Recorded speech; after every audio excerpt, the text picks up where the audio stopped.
As announced on our top stories, Cameroon joined the rest of the world in acknowledging the International Day for the Conservation of Mangroves on Tuesday, July 26.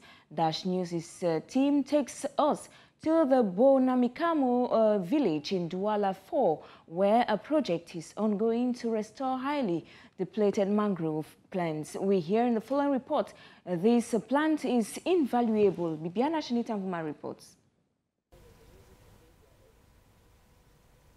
Mangroves, a core factor in fighting against climate change and other climate-related details, is facing depletion in Cameroon. It happens to be a good source of fuel, which makes locals in Bonamikano, a village in Douala IV Municipality, own over 50 hectares, unfortunately, without regard for tomorrow. An environmental journalist, expert on this plant, Regina Leke Tandak, states that reducing this life-giving plant can stand as a huge danger to the environment. The area you see right behind me was formerly occupied by mangroves, but as you can clearly see, the mangrove here has been depleted and the area has now been overtaken by an invasive species, the raffia palm.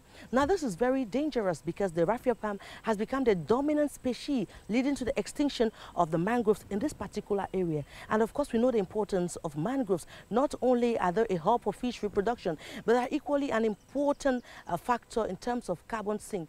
The disappearance of the mangroves here has a direct impact on stopping the role that this mangrove was supposed to play in terms of fighting against soil erosion, in terms of fighting against climate change. In a bid to restitute this forest, which has been overexploited by locals, the state alongside other organizations have teamed up and initiated this mangrove nursery.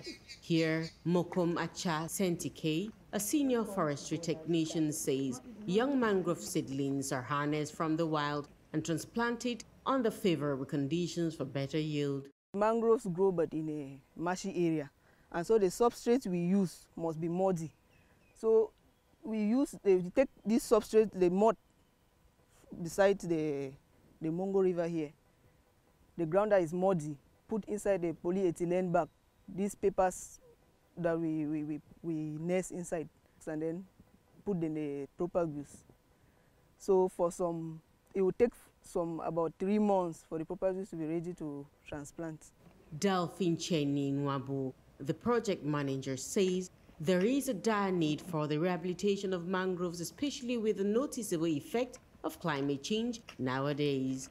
Reasons for which this project is taken seriously, with vast areas targeted for replant. Here in Bonamikano, we have 11 hectares, which we have already cleared, and we are just waiting for the plants to get ready from the nursery. Then we are going to transplant. Then we also have 16 hectares in Jebale Island. It's also in Douala IV. So we have about 7 nurseries here, so we are constructing 7 more nurseries in Jebale.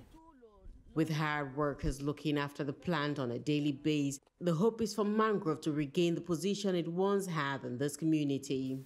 The importance of mangroves in fighting climate change cannot be overemphasized, which is why climate experts have made the clarion call, repeatedly urging inhabitants to adopt a more responsible behavior as they invade the wild so as to leave some light in tomorrow's environment. If the mangrove plant is restored, fish life will be enhanced, soil erosion combated, recurrent floods subdued, high tides checked, and many other climate details put under control.